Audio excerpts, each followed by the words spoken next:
Assalamualaikum warahmatullahi wabarakatuh.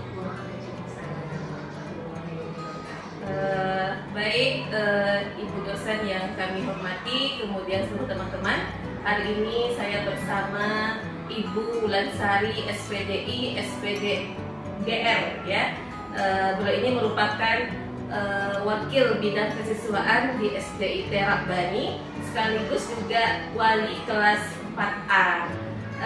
Baik Ibu, mungkin minta waktunya sebentar kita berdiskusi. Ini dalam rangka memenuhi tugas kuliah eksplorasi masalah ya di sekitar sekolah kita.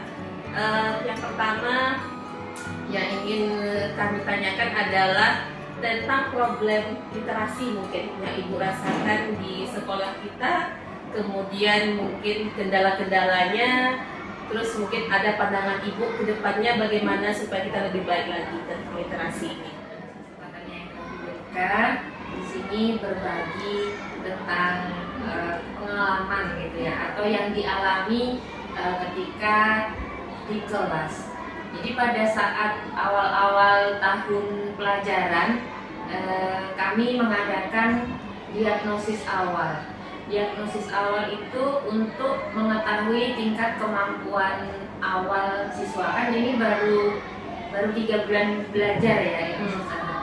Tentu juga ada anekdotal record dari guru sebelumnya, wali kelas sebelumnya. Oh ini laporannya ini yang sudah memahami tentang sebuah bacaan atau teks, ini yang tidak. Tetapi sebagai seorang guru yang baru juga berinteraksi, rasanya perlu bagi kami juga untuk mengeksplorasi kembali apakah data yang masuk kepada kami itu sesuai dengan apa yang anak-anak sekarang rasakan. Nah, untuk itu kami menyediakan sebuah teks karena kalau buku kan takutnya anak-anak ini tidak sama, bukunya itu tergantung dari apa yang mereka bawa gitu ya. Jadi kami memilihkan beberapa teks bacaan dan itu bisa dipilih, kemudian dibaca yang awalnya itu dibacanya bersama-sama, baca nyaring kayak gitu. Dari situlah tergali informasi bahwa tidak semua anak kami lancar membaca gitu. Lancarnya saja belum, apalagi paham gitu kan. Tapi ada beberapa yang memang karena kendala linguistiknya itu terhambat bacanya, tapi anak ini paham gitu. Jadi kami mengklasifikasikan lancar membaca dan memahami, cukup lancar membaca dan memahami, kurang lancar membaca dan kurang memahami. Jadi itu. Nah, dari diagnosis awal itulah kami punya rencana bahwa setiap kali ada pelajaran, tidak hanya pelajaran bahasa Indonesia, tapi setiap pelajaran kita upayakan gerakan ayo membaca. Jadi teks itu memang dibacakan nyaring dan kemudian disimak bersama-sama, bergantian satu anak itu satu orang. Dari situ nanti langsung kami berusaha menjawab apa informasi baru yang didapat dari teks ini. Setiap anak tuh biasanya nggak sampai banyak sih, jadi mungkin satu paragraf, 2 paragraf, dari satu paragraf 2 paragraf itu biasanya kita sudah bisa ambil kesimpulan gitu. Terima kasih Bulan ya. Semoga kedepannya juga kegiatan perpustakaan kita juga lebih aktif. Kemudian juga kerjasama dengan perpustakaan di luar, semoga bisa ditingkatkan sehingga literasi kita lebih baik lagi. Kemudian tentang numerasi, apa yang Ibu rasakan ketika di kelas mungkin dalam pembelajaran? Kalau numerasi ini kan sebenarnya terdiri dari berbagai bagian. Matematik itu saja kalau kita melihat ke capaian pembelajarannya itu ada banyak begitu ya. Jadi kami itu tidak terfokus kepada operasi hitungnya, tapi bagaimana karena ini masih di awal, sama dengan literasi tadi, kami mengadakan diagnosis awal yang ingin mengetahui sampai di mana pemahaman konsep. Jadi konsep dasarnya itu kami tanyakan dulu. Apa saja konsep dasarnya? Menghitung sederhana dengan alat-alat membantu. Nah, seperti itu. Misalnya panjang lemari, panjang meja, sebelum anak-anak nanti dikenalkan kepada hitung yang memang baku, memakai ukuran meter, memakai ukuran kilo, seperti itu. Terus kemudian konsep-konsep perkalian adalah penjumlahan yang diulang-ulang, itu kami ulang kembali. Nah, ketika pada saat konsep itu anak-anak itu paham. Pada saat konsep paham. Muncul kendala ketika sudah di soal, gitu. Karena kalau soal ini kan tentu berjenjang, apalagi di materi pertama untuk kelas 4, ini fase B ya, kalau untuk kurikulum merdeka fase B itu adalah bilangan cacah besar. Jadi karena anak-anak mungkin juga secara konkretnya kan, anak kalau usia itu konkret ke abstrak ya, gitu ya. Jadi konkretnya itu mereka agak susah menolak uang miliaran, uang juta itu seperti apa gitu ya kan. Tapi dalam berbicaranya mereka itu kayak semangat, anak-anak ayah kami punya uang sekian juta lah, punya 100 juta lah gitu. Tapi pada saat aplikasi operasi hitungnya memang banyak kendala. Yang paling banyak ditemui adalah anak-anak tidak hafal perkalian. Nah, langkah-langkah yang kami lakukan itu salah satunya metode klasik, yaitu menghafal perkalian. Kemudian jari matika. Dan kuis, sering-sering membuat kuis yang itu ketika mau istirahat gitu kan, bergantian gitu. Sekian kali sekian berapa? Dan itu berdasarkan pengamatan kami selama 3 bulan terakhir cukup efektif. Anak-anak karena sering mendengar dari temannya yang menjawab, sering ditanya, akhirnya yang terulang ini terekam di dalam memori. Oke Bu, saya tertarik tadi tentang problem konkret ke abstrak. Kan tidak mungkin uang 1 miliar itu kita bawa ke sekolah. Itu bagaimana mensiasatinya selama ini di kelas? Mensiasatinya salah satunya dengan video. Dengan video pembelajaran. Nah, konten-konten dari kurikulum merdeka juga banyak diakses di YouTube. Tetapi anak-anak kan kalau itu kan ya melihat saja, ibaratnya memegang, tahu langsung itu mungkin tidak merasakan segitu. Jangankan anak-anak, Gurunya aja belum gitu ya. Gurunya aja belum gitu. Jadi terus kemudian kami juga memakai trik adalah simpan angka 0. Simpan angka 0 untuk operasinya. Jadi ketika simpan angka 0 itu akan memudahkan meringkaskan yang angka panjang menjadi lebih pendek. Ya, semoga numerasi kita juga lebih baik lagi ya untuk keseluruhan. Kemudian Ibu, yang ingin saya gali lagi adalah tentang model pembelajaran inovatif. Nah, bagaimana prakteknya di kelas, kendala yang Ibu rasakan, dan mungkin harapan-harapan ke depannya, apa yang ingin direncanakan gitu. Pembelajaran inovatif itu saya sebenarnya mau mengaktifkan untuk 4C, critical thinking. Critical thinking ini ketika kita banyak menanya, menumbuhkan rasa curiosity kepada anak-anak, sering bertanya pertanyaan pemantik itu, anak-anak antusias begitu.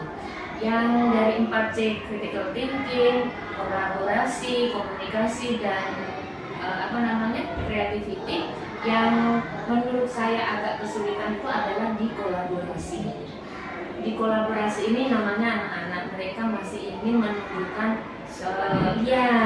eksistensinya seperti itu.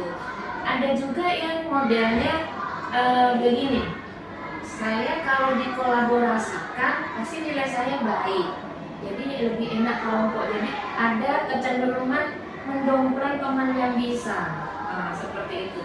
Jadi di sini butuh kejelian kami untuk mengubah sedikit konsep belajar kolaborasi ini menjadi konsep jigsaw. Anak yang ini misalnya ini materinya tentang peraturan. Ini kelompok A peraturan di rumah, kelompok B peraturan di sekolah, kelompok C peraturan di masyarakat. Dari masing-masing anggota ini nanti diambil lagi, dibentuk lagi kelompok kecil yang mereka membahas 3 peraturan tadi gitu. Jadi jigsaw seperti itu. Semua punya tugas. Semua punya tugas. Sama dengan pembuatan soal. Pembuatan soal biasanya kan yang dipahami anak-anak selama ini yang saya tangkap dari anak-anak, satu soal itu dikeroyok rame-rame. Nah itu kan tidak berlaku sebenarnya di metode kolaborasi. Kalau di kolaborasi misalnya kelompoknya 4, soalnya ada 10, berarti kita ikut turun membagi itu di dalam kelompok karena masih SD, masih butuh bimbingan dan meluruskan bagaimana konsep belajar kolaborasi. Itu sih. Sama juga mungkin kendalanya di project based learning, mungkin pernah mencoba di kelas. Project based learning itu kemarin adalah tentang fotosintesis atau cakapannya. Jadi mereka yang memang teratur mengikuti tahapan-tahapan yang ditentukan oleh langkah-langkah yang ada di project itu, mereka bisa tahu ternyata tumbuhan yang ditutup tidak terkena sinar matahari dan terkena sinar matahari itu memang berbeda. Tetapi bagi yang mereka tidak open dengan penelitiannya, mereka tidak nampak dari laporannya itu pasti ada di hari apa mereka tidak melakukan observasi, sehingga agak sulit bagi mereka menentukan kesimpulan. Walaupun beberapa juga ada yang pandai Bu itu. Jadi gini, mereka mungkin lupa di observasi itu, tapi mereka bisa menyimpulkan karena ada di buku gitu. Buku ya? Iya, jadi hasil belajarnya, pengamatan di situ. Jadi kami tampung lah. Walaupun kita sebagai guru kan tahu juga ini melihat data itu kan kita tahu hari ini mereka observasi hari ini. Kendala yang Ibu hadapi mungkin dari siswa tadi ya. Kalau dari gurunya atau sepengamatan Ibu lah dari mungkin guru-guru di sekitar kita, apa kendalanya kira-kira sehingga sulit ya untuk melakukan pembelajaran inovatif ini? Kan mungkin masih ada yang berfokus kepada guru. Pembelajaran inovatif ini intinya sebenarnya guru ini mau belajar, karena setiap waktu itu kan pengetahuan itu berkembang, teknologi juga berkembang, dan anak-anak ini juga secara psikologi, kemampuan dan zamannya itu memang berbeda begitu kan, sehingga menjadi sebuah keniscayaan bagi kita untuk selalu mengupgrade diri, mungkin dengan teman sejawat bisa bertanya atau mungkin bisa sharing and caring seperti itu. Rasanya seperti itu. Intinya guru harus mau belajar. Oke. Kemudian terakhir mungkin Ibu Bulan, problem kita mungkin bisa disampaikan atau mungkin solusi kedepannya tentang secara umum ya literasi, numerasi, kemudian miskonsepsi atau hoax ketika sudah mungkin di kelas terjadi kasus miskonsepsi atau penyebaran hoax, bagaimana kendalanya di kelas? Miskonsepsi tentang diambil contoh mudahnya adalah kewajiban dan tanggung jawab. Jadi anak-anak itu terbiasa itu kan tanggung jawabmu, itu kewajibanmu.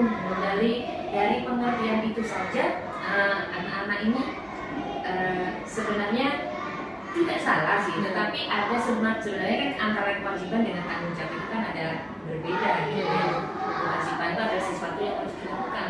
Kalau tanggung jawab itu berarti kita siap dengan bentuk konsekuensi. Nah, hal-hal yang seperti itu mungkin perlu lagi diberikan contoh-contoh yang itu lebih membumi, maksudnya lebih bisa masuk ke anak-anak. Seperti kewajibannya kalau misalnya datang ke sekolah bagaimana? waktu, memakai seragam lengkap, dan tanggung jawabnya ketika sudah diberi tugas misalnya sebagai ketua kelas, bertanggung jawab terhadap ketertiban kelas. Nah, itu mungkin contoh-contoh yang kontekstual bahasa pembelajarannya itu bisa lebih diperbanyak gitu. Jadi anak itu merasa bahwa pembelajaran itu memang bermakna bagi kehidupan. Oke, kalau untuk soal hoax mungkin berkaitan dengan literasi tadi ya? Iya, berkaitan dengan literasi. Nah, sebenarnya soal hoax itu kan sama-sama kita ketahui bahwa soal hoax itu bukan soal yang sulit, tapi itu adalah pengembangan dari konsep yang dipahami anak. Seperti itu. Kalau anak misalnya sudah tahu peraturan ada dua jenis, peraturan tertulis dan tidak tertulis. Nah, itu sudah biasa. Apa pengertian peraturan tertulis, apa pengertian tidak tertulis, itu soal yang bukan hoax. Tapi kalau soal hoax adalah apa yang akan terjadi apabila peraturan ini tidak dijalankan. Akhirnya kan dari konsep yang dia terima dia bisa memprediksi. Nah itu mungkin perlu dilatih. Pengayaan lah yang mungkin dalam membaca informasi dan segala macam. Oke, mungkin cukup ya 4 poin yang kita bahas hari ini. Kalau didiskusikan mungkin bisa panjang ya, karena waktu kita terbatas. Terima kasih waktunya, semoga ini bermanfaat dan juga akan menjadi PR kita untuk kedepannya. Demikian, Assalamualaikum warahmatullahi wabarakatuh. Baik, bismillahirrahmanirrahim. Assalamualaikum warahmatullahi wabarakatuh. Ibu dosen yang kami hormati dan seluruh teman-teman, hari ini saya bersama Ibu Refni. Ya, beliau adalah kepala sekolah swasta ya, sekolah dasar juga di Rokan Hulu. Hari ini kita akan sharing and caring ya, wawancara sedikit tentang beberapa hal dalam rangka tugas kuliah PPG dalam jabatan Angkatan 2 tahun 2023, bab identifikasi masalah dan eksplorasi masalah.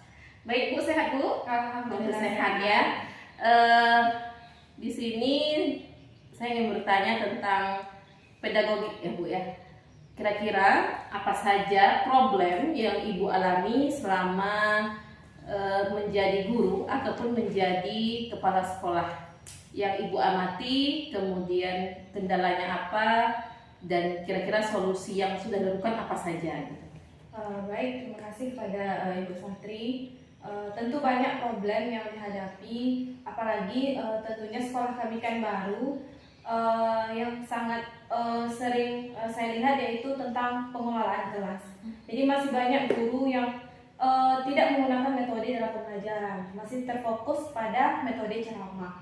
Kemudian masih terfokus kepada pembelajaran, tidak ada ice breaking, tidak ada kurangnya tanya jawab. Jadi adapun langkah atau cara saya dalam mengatasinya, yang pertama tentunya saya melakukan supervisi. Jadi nanti dari supervisi saya tunjukkan hasilnya kepada guru-guru. Setelah itu saya beritahukan apa-apa saja kekurangan mereka dalam mengajar dalam kelas. Kemudian mengadakan pelatihan tentunya dengan narasumber yang kompeten di bidangnya.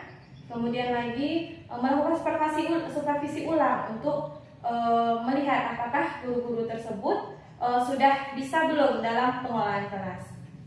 Oke, berarti tidak bisanya guru dalam mengelola kelas itu karena kemampuan guru yang terbatas gitu ya. Karena ada beberapa dari guru di sekolah kami itu pendidikannya tidak pendidikan guru sekolah dasar seperti itu. Baik. Kemudian Bu, tentang pembelajaran diferensial. Nah, ini kan anak kita beragam nih ya. Kira-kira apa kendala yang Ibu temui di lapangan?